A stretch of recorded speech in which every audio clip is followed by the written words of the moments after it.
It is time for some spring knitting plans.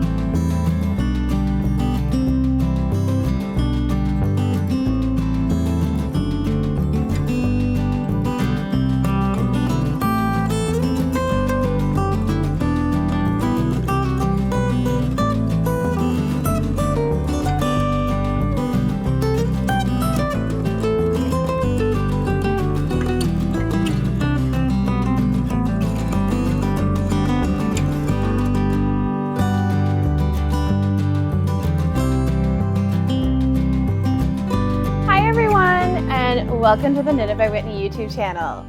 It is time for some spring knitting plans. I have been doing this will be the third season in a row that I have done a knitting plans video. I started with a fall knitting plans video back in September, I think it was. Then I did a winter plans in November. And it's been a long stretch since that winter plans video because now in March, we're finally doing a spring knitting plans video. I probably should have filmed this in February, but I didn't get around to it until now, but I hope it was worth the wait.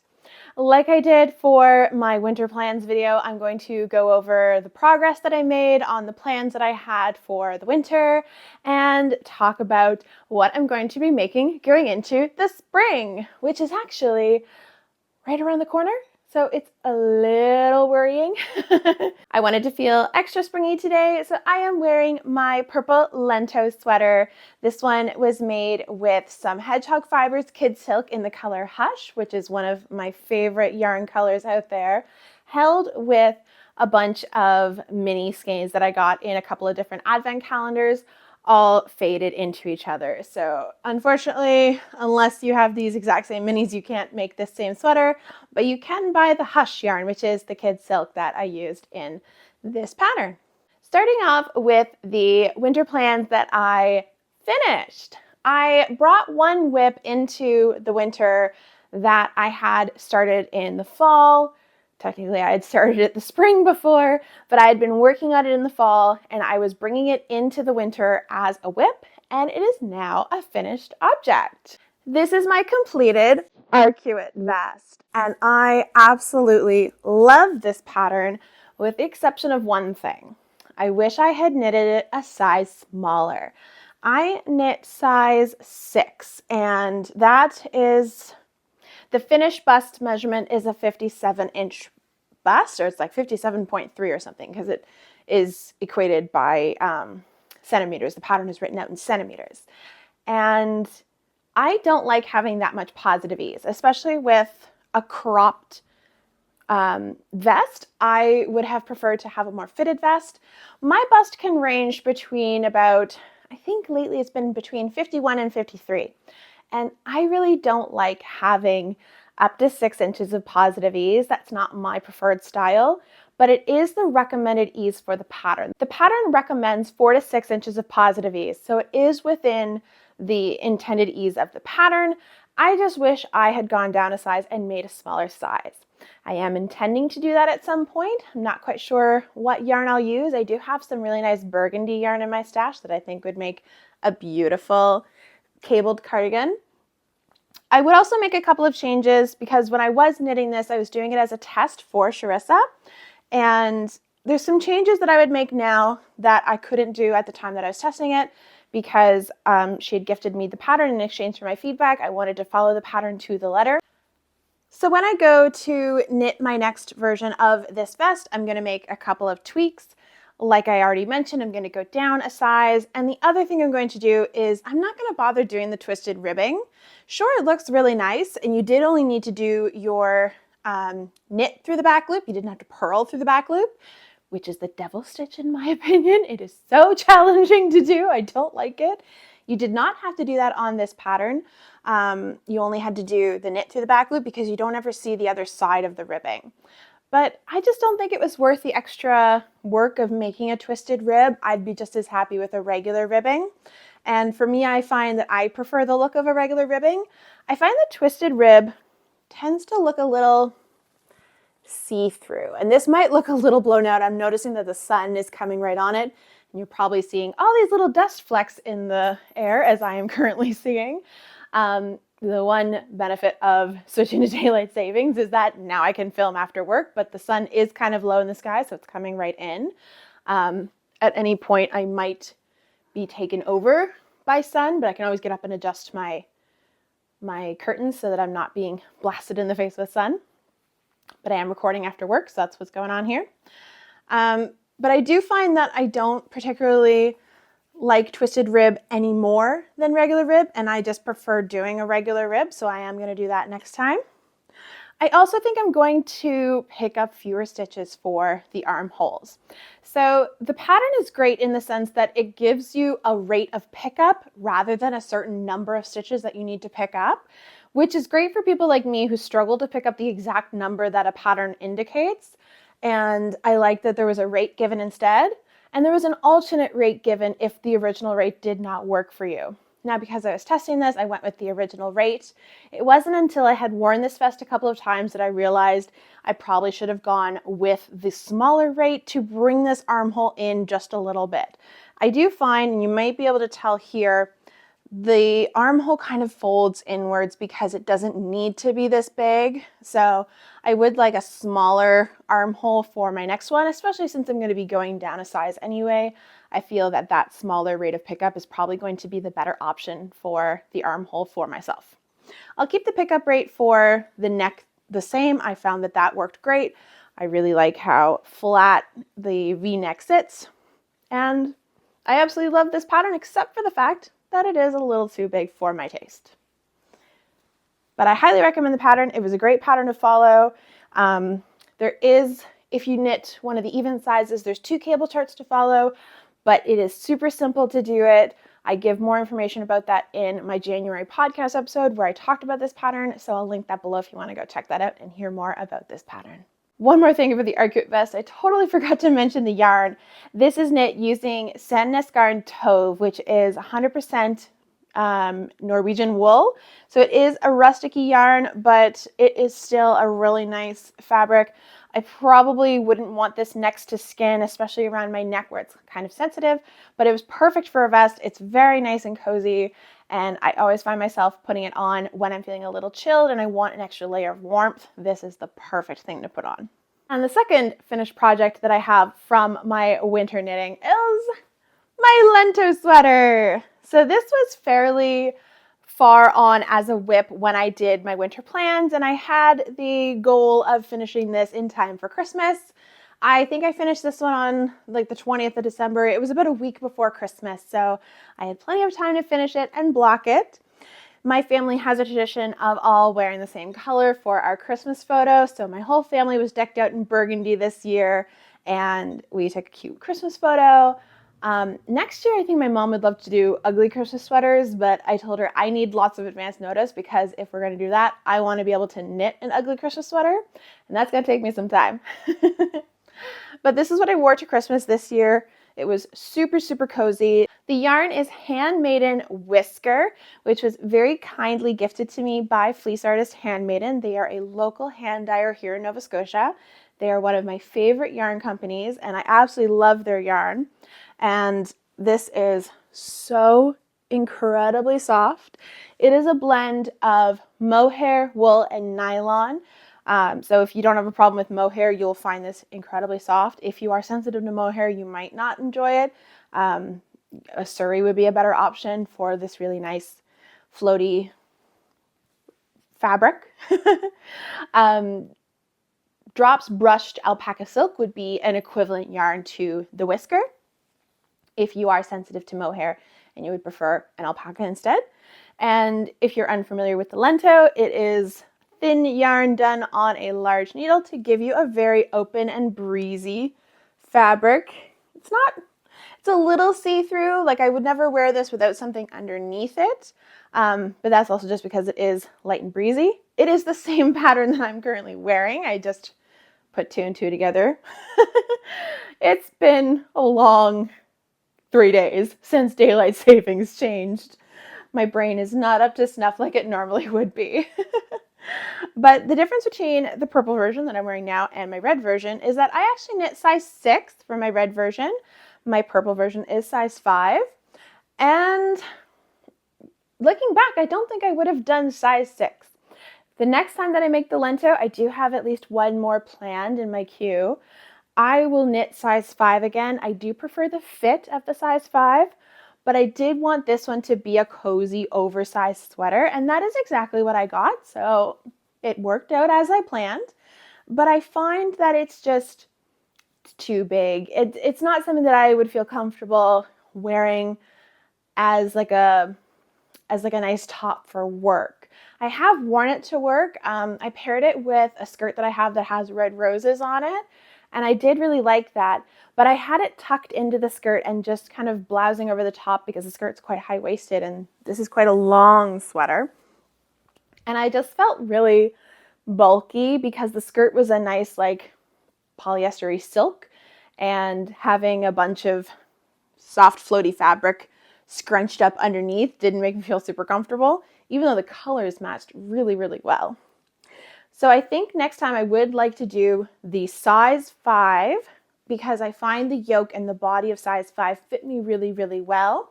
There's only one part of size 5 that I don't find fits me well, and that's the upper arms. I find that it is quite tight. You might be able to see that right along here, there has been so much friction between the yarn stretching to fit my arm and then rubbing against the body of the sweater that the mohair has actually entirely gone from the underarm of this sweater. And I find that if I would have done a larger size, that might not have happened.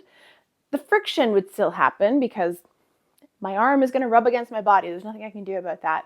But I do feel that the mohair kind of wore off because it was being stretched so tight across my upper arm. I do have large biceps, even as a relative size to my bust and my waist. My upper arms are quite big. So what I would do is I would try and do the yoke and the body of size 5, but maybe knit the yoke a little longer without increases, just so I could pick up more stitches when I do the arms, or the sleeves rather than the arms, and get closer to the sizing of the size 6, but not quite the same because I do find the sleeves of the size 6 are a little oversized and loose compared to what I would like. I would still like kind of a fitted sleeve like I got with the size 5, but I just want to start with more stitches, and then I would start to do some rapid decreases right before the elbow and then get that same fitted sleeve for the forearms.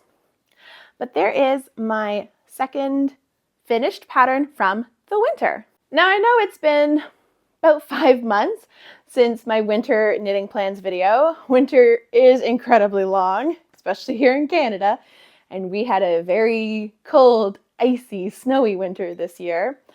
I made a lot of progress on some of my other whips, but I didn't finish anything, and I'm hoping that at least one of the whips that I was working on in the winter will be a finished item in spring. Now, the one that I feel the most confident will become a finished object in the spring is my souffle, and that's because I have very recently finished the body of my souffle.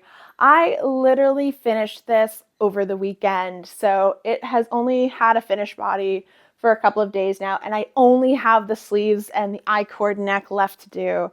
I'm so excited about that. I'm feeling really positive that I'll be able to finish this within the spring. Like I mentioned in my winter knitting plans video, it was my goal to finish this in time to take photos with the cherry blossom trees, and I do feel like that's still an attainable goal.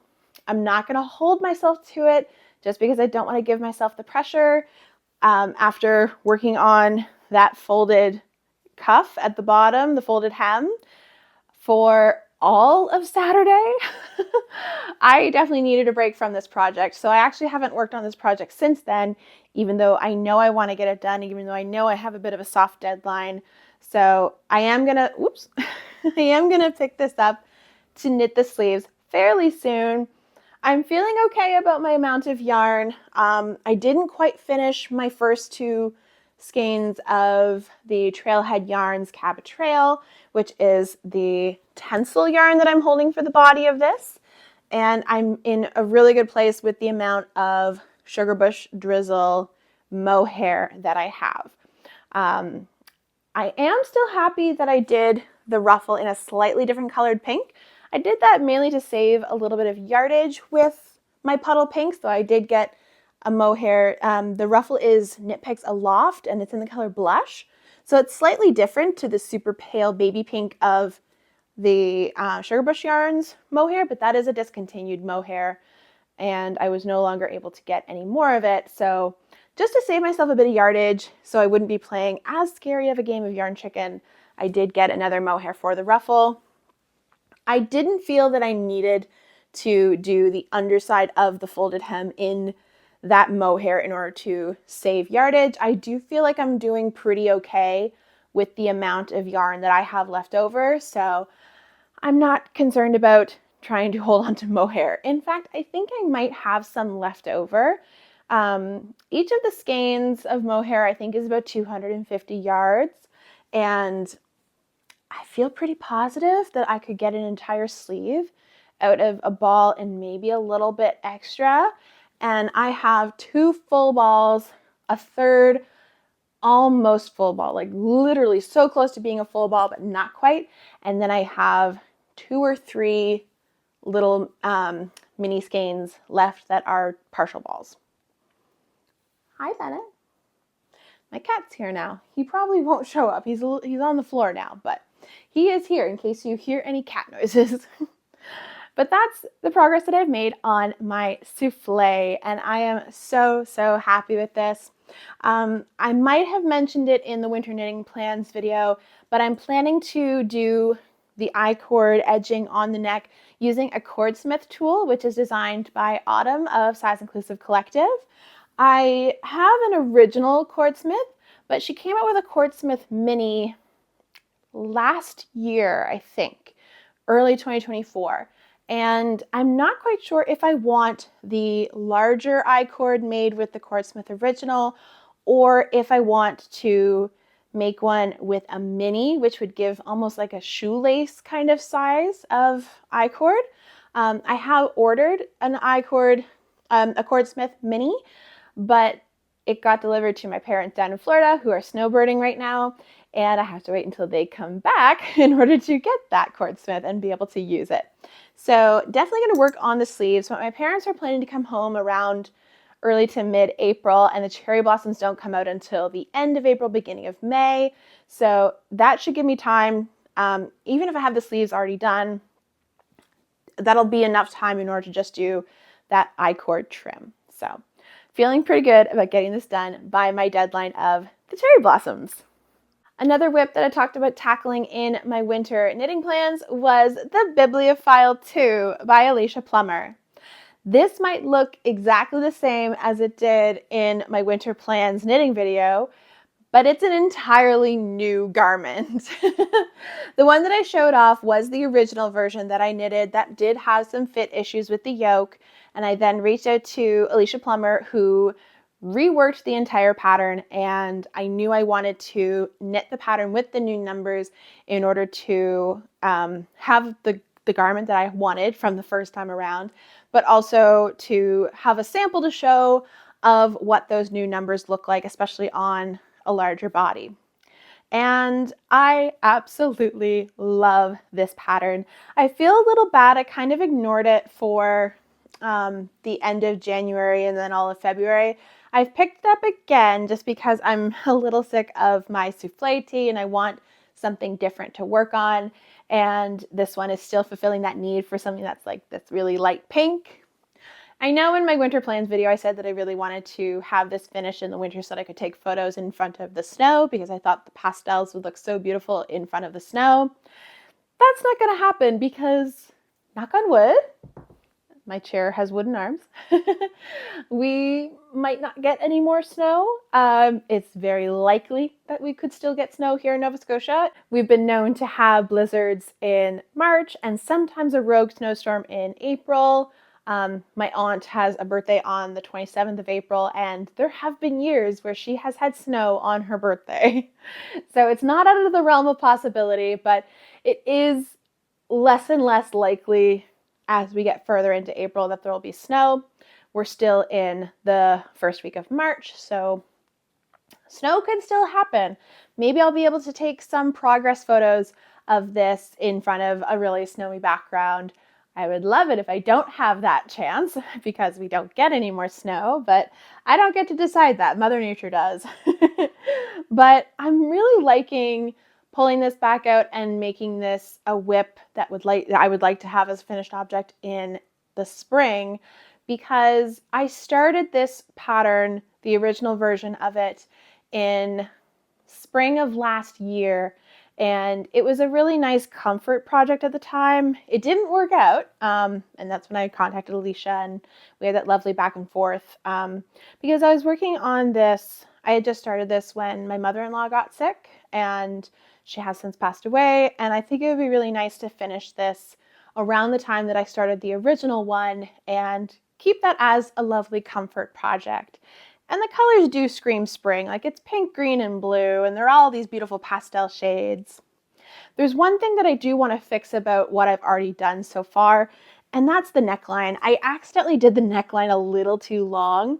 So this is an inch and a quarter, and I only wanted it to be an inch tall. So I need to go back and take out about half of an inch. It's not that hard to do. I can do that no problem. It's just kind of annoying because I've already sewed down this neckline and it's nice and smooth and even, but I need to be able to wear this the way that I would like to wear it, and that means having to take away a little bit of that neckline. But for now, I'm just enjoying doing the stockinette. I have split for sleeves, as you can see, and I only have about 2 inches of the body knitted up, but I would like to pick this back up and get working on this again. I have one more winter whip that I made some progress on in the past couple of months, but it's not quite at the point that I wish it was by this time, and that's my care sweater.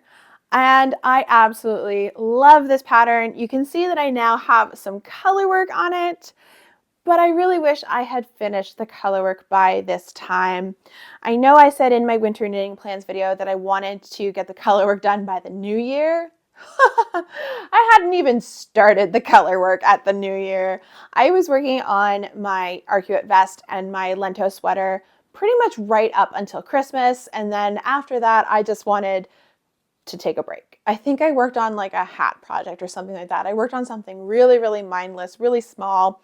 Was not in the headspace to start some color work, but I did start the color work in January, and I discovered a new helpmate for doing color work knitting, and that's listening to an audiobook. I'm not really an audiobook listener. I kind of struggle to pay attention to the story. I either find that it's white noise and I am not taking anything in, or it's really engaging me and I just sit there and listen to it. I can't really find that happy medium, or at least I couldn't until I needed to knit an intricate color work chart. And that's the perfect thing to do while working on this sweater. And I just have to point out how gorgeous this color work chart is. I've done about 1 repeat plus a couple stitches or a couple of rows. And just look at how good those floats look on the back. I'm so proud of those. For the most part, this doesn't require catching too many floats. There's a couple of rows where you need to catch 1 float, and then so far there's been 1 row where you need to catch 2 floats. So by that I mean, as you're knitting the number of stitches, you have to pick up the other color twice in that 1 stretch. So far that's only happened once, but most of the rows don't require catching any floats, which makes it kind of mindless, except for the fact that you have to look at the chart all the time to know what you need to do. I'm not skilled enough to do color work without looking at the chart the whole time. So what do I want to get done on this in the spring? I do want to keep working on this. This is a great at-home project, and that's really the only place that I work on this because I have a couple of strands of yarn coming out of this. I'm holding a fingering weight and a mohair held together for both the white yarn and the blue yarn. Now, I did not end up using the hand-dyed blue yarn that I originally planned to make this pattern with. And that's because despite multiple rinses and washes and trying multiple products to exhaust the dye, I just couldn't get it exhausted enough. And I wasn't comfortable using that yarn with a white yarn in a colorwork project. I am perfectly happy to use that yarn by itself. I'll probably make a hat or a cowl with it because it is a gorgeous blue. It's one of my favorite shades of blue. And I do really want to have something in my wardrobe knitted that color, but I just wasn't willing to take the chance with this sweater. So I ended up buying some commercially dyed blue yarn instead. I ended up getting some Jamieson & Smith Shetland wool, and this is in the color 18 Royal, so this is a royal blue. It is just the tiniest bit darker than the mohair that I am using, which is the hand-dyed Lithadora from the Woolshed, which is no longer available. And I find that they work together great. I'm really happy with the color that I'm getting from these two yarns held together. And I'm really happy with the choice that I made. And I did a test with this first before adding it to the sweater. I did a little micro swatch, not a single bit of bleeding from this yarn. So I feel really confident that when I go to block this sweater at the end, there's not going to be any color bleeding, and that's going to be a nice pure white and then a bright, bright blue for the color work. So I'm probably going to pick this project up very soon and keep working on it. I did take a break for a while because number one, the color work is a little tough on my hands and my wrists. I was finding that it was taking quite a lot out because when I knit color work, I clench because I'm so nervous that I am going to either do a wrong stitch or my yarn is going to come out of my hand. So I'm holding my yarn very well tensioned, and it means that my hands get really, really sore from clenching so much. So when I was working on it, I don't think I ever did more than 3 or 4 rows a night, and that was like the max that I would do. I would typically do about 2 rows a night, but I do want to pick it up again, get working on it again. I have another audiobook that I want to listen to that I'm hopeful I will be able to listen to soon, and then I can give a nice review in my next podcast episode because it's a really interesting book and I'm really enjoying it.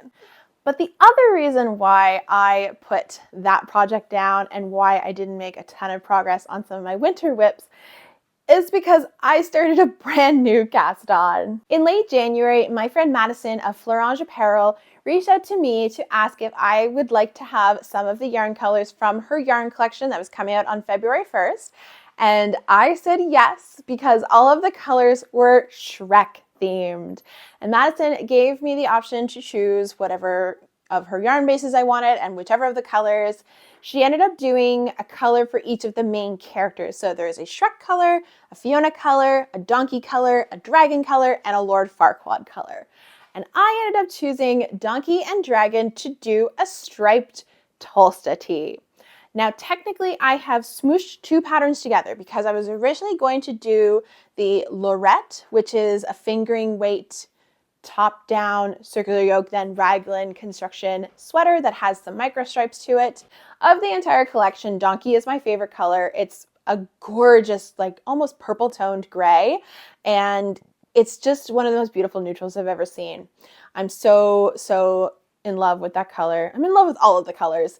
My original plan was to make the Lorette sweater, and that was my original plan, and I would have stuck to that plan, except that I was getting the yarn a little less than a week before the collection went live. And I didn't think that I could get a significant amount of that fingering weight sweater done in time to really show it off as the collection was live. And I really wanted to be able to showcase this yarn in order to encourage people to purchase it if they really liked it. Madison had no requirements for giving me the yarn. It was just if I wanted to make something with it, I could. But she said there was no expectation that I would share it on social media or that I would even make something with it. I did start to make something with it. I did share it on social media because I really love this yarn. Madison's a good friend of mine, and I really wanted to showcase her yarn in all of its glory. So I pivoted and I took the bits of the Lorette that I really liked and applied them to Rebecca Clow's Tolsta tee, which I've been meaning to make. That's exactly the same project that Madison was making, although she was making a striped long sleeve Tolsta. So we both ended up working on the same pattern, showcasing her yarns. And this is one that I've seen so many people make, and I really wanted to make this pattern. And I'm so happy with my version so far. This is my Lorette Tolsta tee. So as you can see, it has the lace yoke of the Lorette. I also included some short rows in the back ribbing before doing the lace. If you hear some scuttling noises, one of my cats decided that he wants to run all over the room. So apologies for any weird cat noises. But I ended up doing the circular lace yoke of the Lorette, which then feeds into a raglan stitch, and it becomes a raglan sweater afterwards. So that is the style of the Lorette sweater. I just applied it to the Tolsta so that I could do a DK weight sweater and hold my yarns double. Now on the Lorette, it's really intentional where these points of the lace end up becoming the raglan stitch lines, and I don't have that here.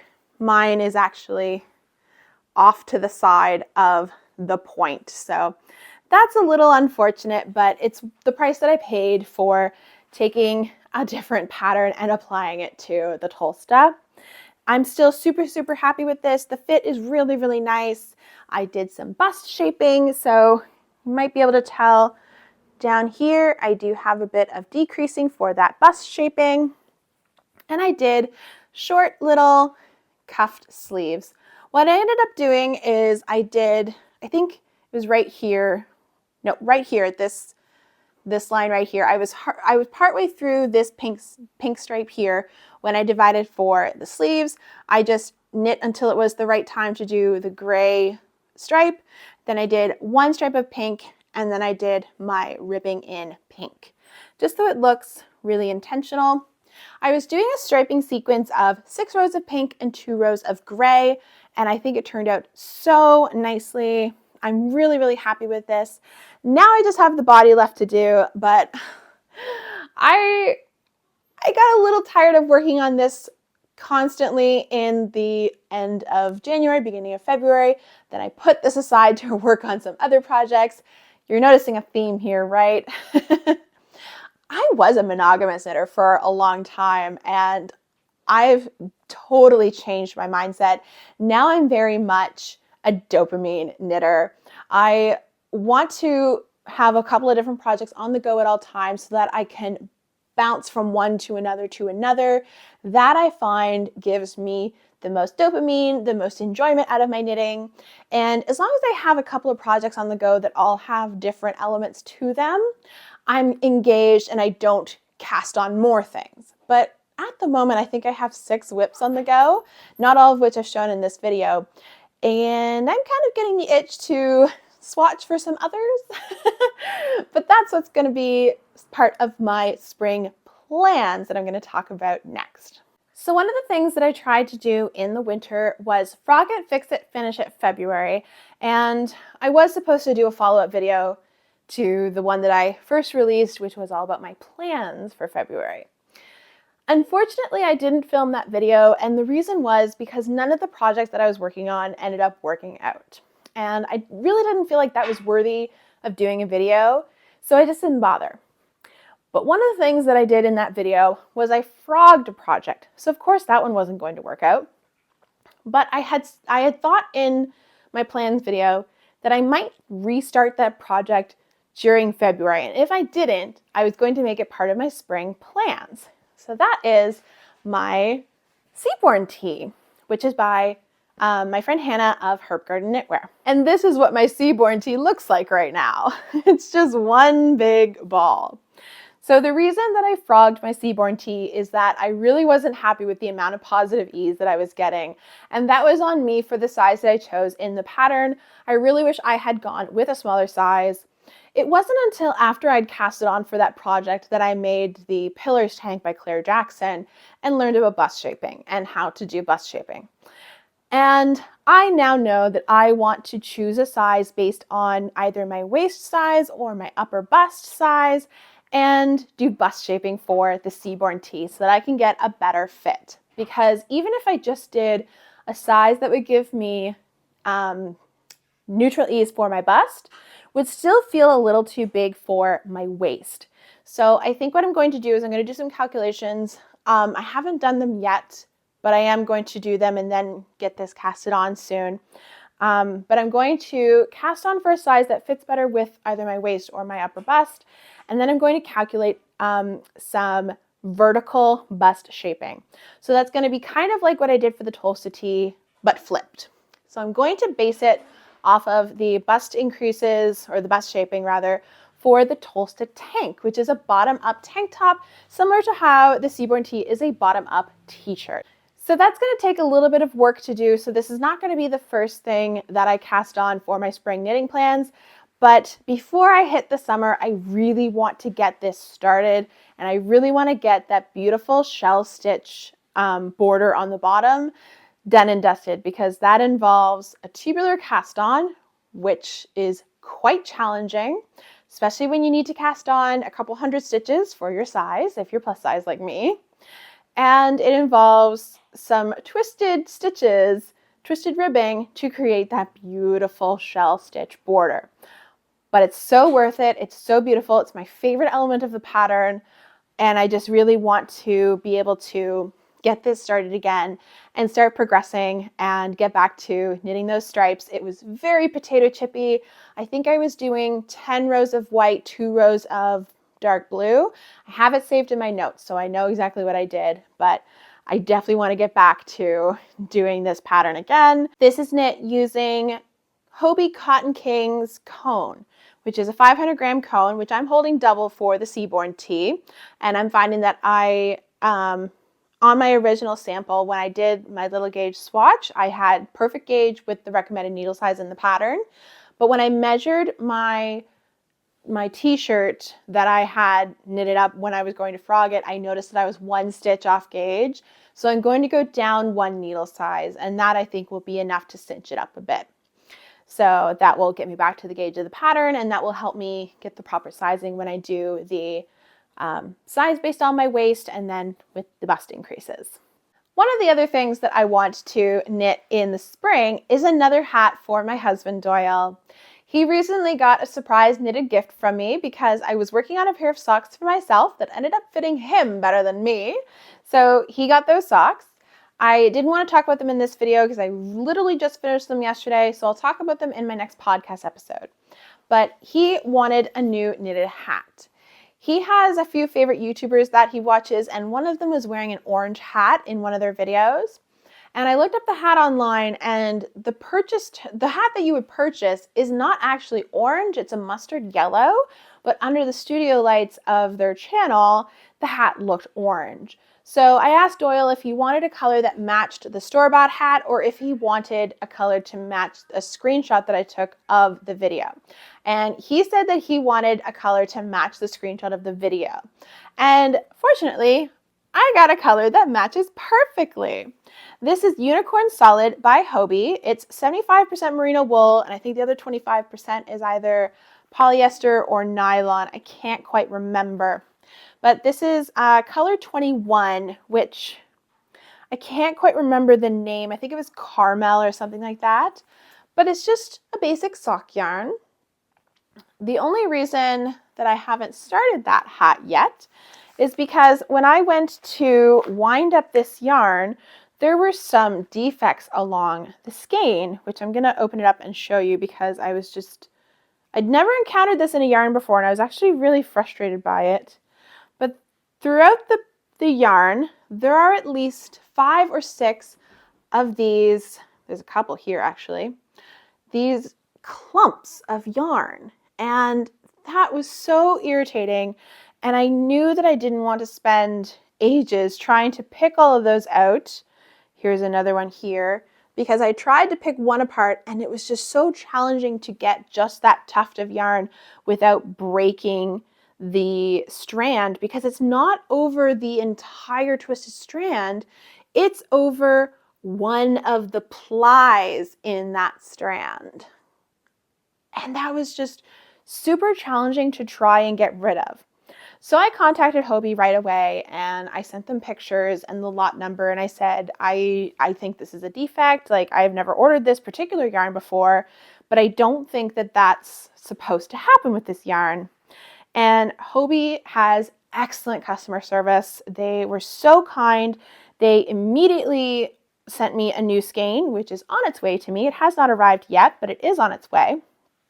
And they have taken the die lot, or the lot number, from me to go back to their quality assurance and double check that other skeins from that same lot don't have the same issue. So I'll be getting a new skein in the mail fairly shortly. I think it said it was going to be delivered maybe end of this week, beginning of next week. So I would really like to cast that on soon. We decided on the classic ribbed hat by Pearl Soho, because I just knit one of those for myself. Again, I finished it fairly recently. I'll talk about it in my next podcast episode, but he really loved the version that I made for myself. And although he wants to steal that from me, I'm pretty protective of it because I love it so much and I've been wearing it a lot. And it means a great deal to me because the yarn that I use is yarn that I bought the day before our wedding when I went to the valley to pick up our wedding flowers. So it's a very special one to me. So he's not getting it without a fight. But I told him I would knit him the exact same hat, the same way that I knit mine, in this Hobie yarn, which is the color that he wants. So he's going to get one too. His will just be in a slightly different color. Now, because spring means pastels, I have been craving another pale pink sweater. Even though I'm getting close to finishing my souffle, I wanted another pink sweater. So I knit myself a little swatch. Not this weekend just passed, but the weekend before then, I was just feeling really creative, wanting to try all kinds of different ideas and not wanting to commit to anything, but just try out a bunch of different things. So I had a swatch party and I knit, I think, 6 swatches, not all in the same night. I did this over like a couple of nights. But one of them that I did was for the Dartmoor V-neck, which is by Kadri.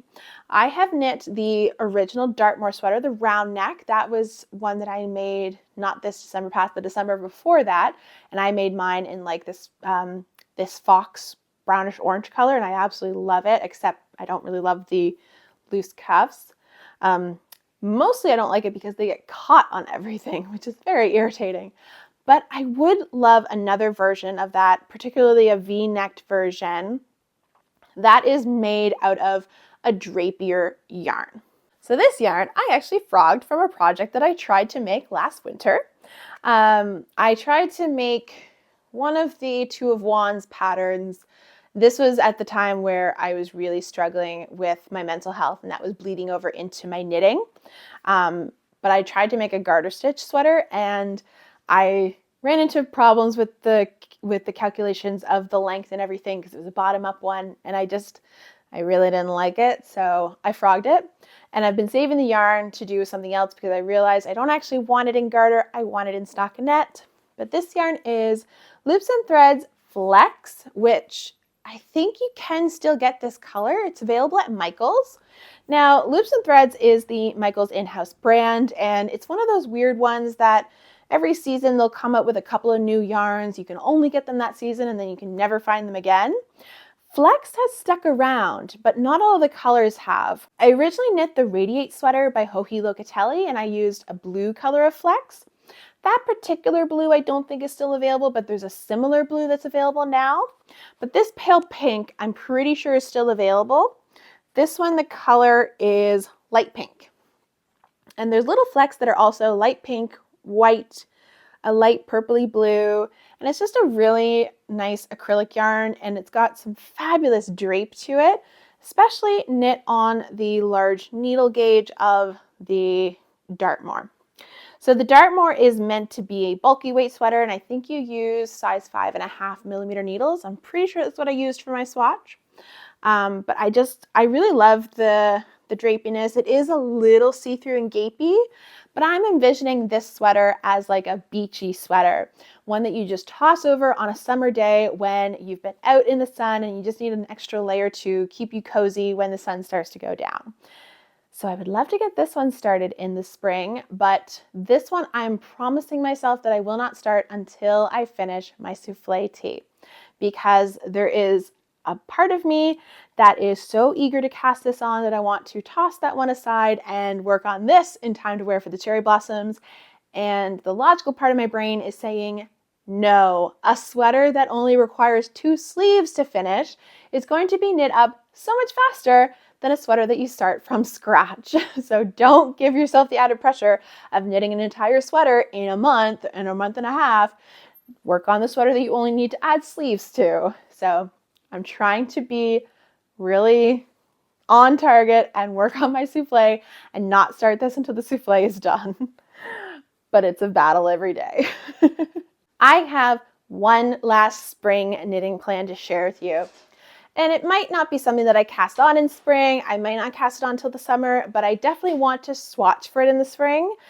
It has been staring me in the face since this yarn arrived that I have been wanting to do the swatch, and I've been leaving it alone because I know if I do the swatch, I'm just going to cast on this pattern. This is the Concha tee, and this pattern was very kindly purchased for me as a gift from a subscriber, so thank you so much. So was the Dartmoor V-neck, by the way. I did forget to mention that, so thank you so much to the subscriber who bought me that pattern as well. I really appreciate it. But I am going to be making the Concha tee, and this is a pattern that is designed by Caledonia Dreamin', and it's knit with a Lang Yarns yarn, but I don't remember the name of it, but it is a blown cotton yarn. So it's like a tube of cotton that is used to like blow fibers through. So it is almost like a tape yarn, but it's also very lofty. It doesn't have a lot of weight to it.